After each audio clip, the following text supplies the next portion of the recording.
Okay, so I'm trying. All right, trying. Now, what type of stuff happens to your body when you begin to exercise? You begin to sweat. Blood pressure goes up. Let's think immediate effects of what's happening. All right, so we know blood pressure goes up, we begin to sweat. The outside of your body is cold. I didn't know. Because it's trying to cool up all the outside of your body. The stomach is cold. Yeah, because the inside, it's trying to, the inside of your body is trying to cool off the outside of your body. That's why I learned in physiology last semester. I mean, I understand it, but I just never paid attention to it. I'm not really running my stomach. Man, well, and I don't think maybe I'm working that hard either, you know, so maybe I'm not quite, Yeah, maybe you know. I'm working out enough. Yeah, maybe I need to work out a little bit hard. But, all right, so we know that we begin to have our blood pressure go up, we begin to sweat. How about respiration? Respiration increases, blood flow increases, that sort of thing. The body can adjust to that for the most part. Okay? There are the situations where, you know, oh, well, he died in his 5-mile jog every day. But, you know, more likely something else was present to make that happen. But we can see that we can be in a normal blood pressure range, but we can put our body through a stressor that's going to make these numbers that should be the norm go out of the norm, but then they can return. All right, and those are normal conditions. That would be something that the body can adapt to. Now, if something occurred, and let's say maybe exercise or something wasn't involved, okay, and the body gets pushed out of this norm, and sometimes it can't return, we run into issues, right? So, for example, if someone had a chronic high blood pressure issue, all right, things would happen. They might begin to have some effects maybe on kidneys, on the heart, but hopefully it would get detected, maybe get on some medication come in, alter the effects, and set it back to normal, okay? So it's just different things that will change the homeostasis. Now, even though for the most part, the body is going to maintain homeostasis with negative feedback. We do have this other feedback system called positive feedback. For the most part, this is not good. Okay? Positive feedback continues to feed the cycle. Now, in some cases, it can be beneficial in the beginning. For example, at a time of hemorrhaging. However, if the hemorrhaging doesn't stop, it becomes deadly. It's going to kill the person. Now, there are some times when positive feedback is beneficial. Childbirth. Anybody in here at kids? Okay. Let's think about what happens to the female at that point in time. Okay. At the due date. They're just going on about their business, and then they're like, oh, that's interesting. Okay, and then maybe they're like, oh, okay, keep on going. And then, oh, that was a tad bit more interesting. And then maybe, water breaks. Not all the time. Yeah, sometimes it has to be broken. But let's say water breaks. Now we know what's happening. Okay? In childbirth, womb is getting ready, what happens is that baby, okay, that offspring has been a foreign object in the body ever since day one. And from day one, the body has wanted to expel it, okay? Well, now we get to the point where it can, and it's ready, and it does, all right? And what will happen is signals will be sent from the uterus to the brain to release oxytocin. Oxytocin gets released, goes to the uterus, increases the contraction. The increase in the contraction makes more oxytocin get released, which means more oxytocin to the uterus to make the contraction even stronger. Do you see where I'm going with the positive feedback cycle? To the point where that foreign object is no longer there, and the body's happy. Okay? So that would be a good positive feedback. Sometimes positive feedback in the beginning beneficial, all right, but then can become detrimental to the point of death. Okay, so very little positive feedback is going to be maintained. Well, actually, the positive feedback is not maintaining the homeostasis. Okay, because there is something that's going to be not working due to the positive feedback cycle. So we want to remember positive feedback as we continue to go forward. Okay, negative feedback, because homeostasis, that concept, maintaining the internal environment, that is going to follow us the rest of the textbook. Okay? It is something that we're going to always have to come back to. Now, as we continue in Chapter 1, with Chapter 1, it's like the whole chapter just kind of jumps and jumps and jumps and moves and jumps and moves. Well, one of the things that is brought up in Chapter 1, we do begin to have to learn about terminology. Now, body plan is a huge part of that. Terminology. What is it?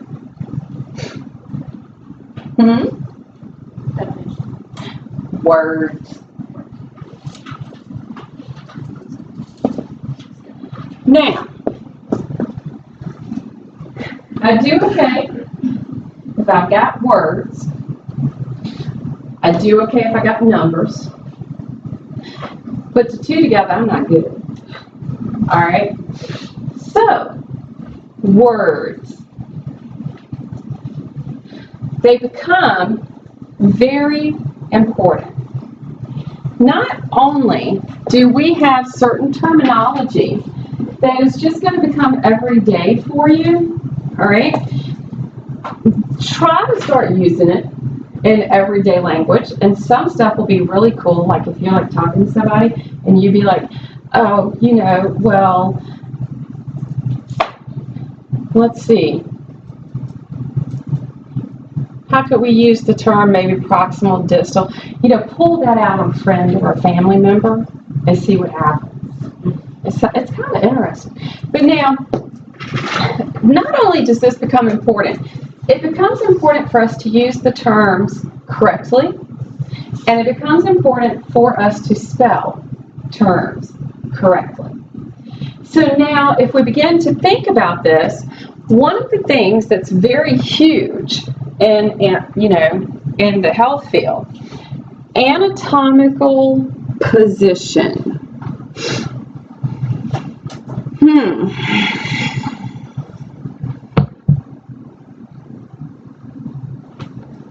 That's anatomical position. As I stand here right now, am I in anatomical position? Thank you. It's not the natural that we would normally think or feel. Okay? So, what's the importance of anatomical position?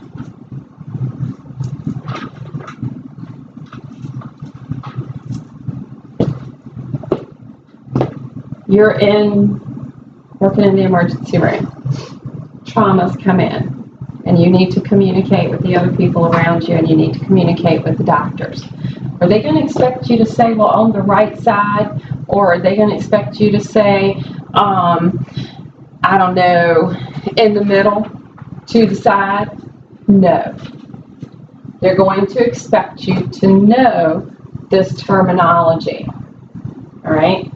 His proximal femur is broken.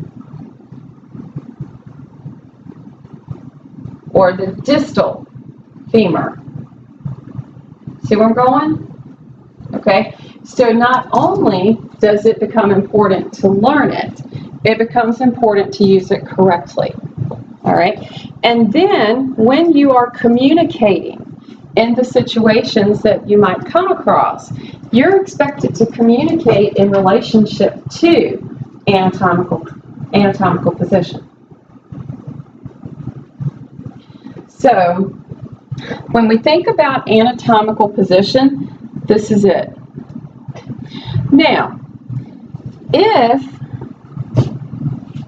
the injured, okay, was lying face down, you are still expected to note right versus left, okay, and speak in anatomical position. All right? Supine, pretty much okay. All right? But different positions of the injured, the patient, however you want to refer to them, okay? You're going to be expected to talk about it in relationship to anatomical position. So under anatomical position, we're going to find that there are terms that tell us the direction, okay? Superior, inferior, all right? Superior, inferior, okay? Medial, lateral. This is our midline. Anything that comes within the midline is going to be medial. Anything that's to the outside of that is going to be our lateral. All right? Proximal, distal. Proximal, distal. Proximal is closer to the trunk of the body. Distal is further away. All right? Superficial versus deep.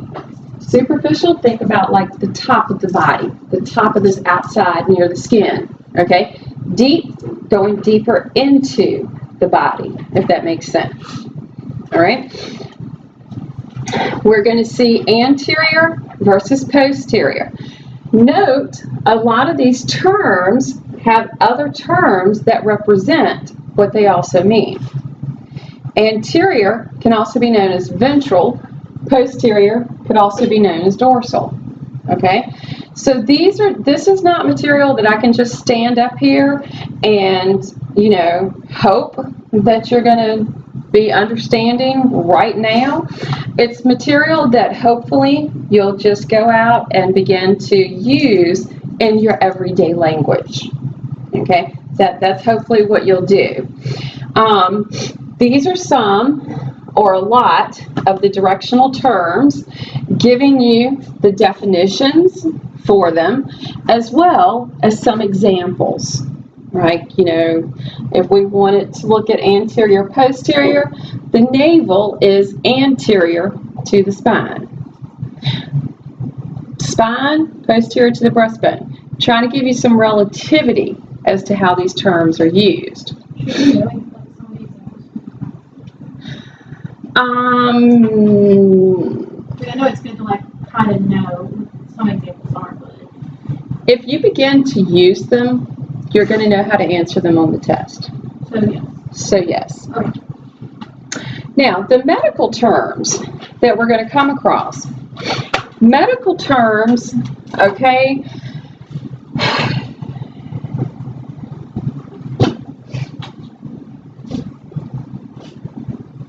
hypothalamo hypophyseal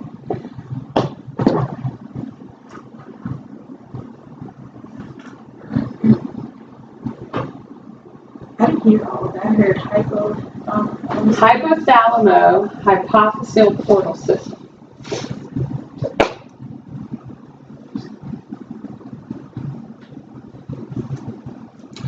About this long, right?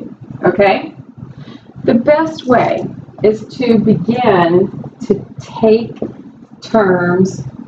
the words apart.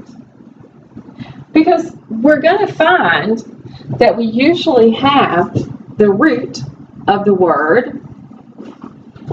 Now, in medical terminology, the combining vowels are going to be a little different. It might be, okay? Comes a little weird. However, there are certain things that it's going to apply to. Once you apply that and begin to keep it in mind, it's going to become a norm for you, okay? We could have the prefix, we could have the suffix, all right? And it just simply becomes usage of the words. And then learning how to take them apart. Now, when we begin to look at some of the terms of the body, some of them are just givens, okay? In other words, it's not going to be something that you can sit there and try to figure out, okay, well, do I change the ending of Y to IE? Okay, that's not necessarily going to apply, okay? For example, axilla. Axillae. Basically, we took the ending of A and made it AE. Whereas under normal English rules, that wouldn't occur. All right? So this is a list that you can simply become familiar with. Appendix. You probably have seen this term, right? The appendices, okay? But it doesn't necessarily follow the rules for IX, okay? So some you're going to be familiar with. Some are referring strictly to something in the body. Like, for example, villi versus a villus. Single versus plural. Usually the other way around. Okay? So it's just something I want you to begin to read through and become familiar with. The body parts and the regions. When we begin to talk about regions of the body, everybody's familiar with the trunk, right? If someone says the trunk of the body, you might think this area, correct? But now, how about the thoracic region? All right, familiar with thoracic region.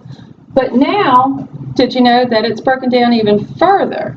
Pectoral, sternal, mammary into this particular region that's a part of this region. So, head, neck, trunk, upper limb, lower limb, foot, or pedal. Each one of those get broken down a little bit further. So if, for example, they talk to you about the crural region, okay, you should be able to understand that's this part of the leg. Note I only said that part. People say leg and do this number. My leg, that's wrong. My arm, that's wrong. Okay? But it's going to be y'all's job to learn the difference between forearm, arm, so forth.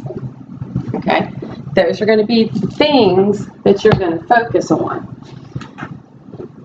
Looking at the back, oh, I love the popliteal. That's just such a fun word to say. You know, behind the knee. It's kind of cool. This one right here.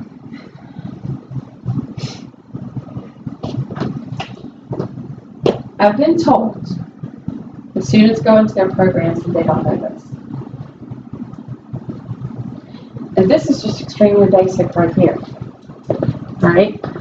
Understanding the abdominal regions and then further broken down. Someone comes in doing this number. Oh, I don't know what it is, but it's really painful. Oh God.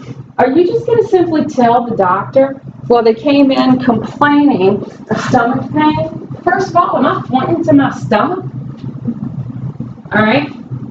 But I am pointing to where? I'm pointing to my right upper quadrant. And that's what you would write. Patient complains of pain in the RUQ. Okay? You're not going to say they're complaining of pain in their stomach. No. Right, left, upper, lower. How much simpler can that get? And a quad means how many? 4. Right upper, right lower, left upper, left lower. How much more simple can that get? And I'm told the students don't even know that. Please don't leave my class and be one. Please leave my class and be RUQ, LUQ, please. Okay? Now they do get further broken down. And these 9 subdivisions, they are a little more detailed.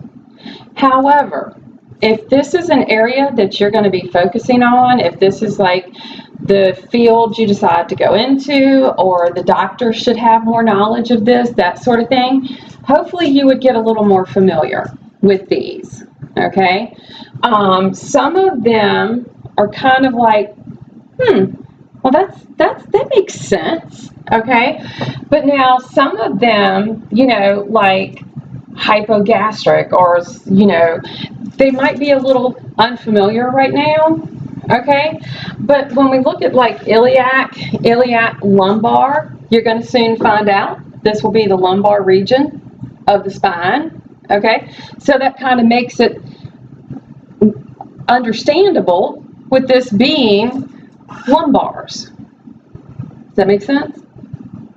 Okay, so those are just, you know, certain things that you'll continue to learn. When we have a organism, specimen, whatever the case might be, we can cut in a certain way.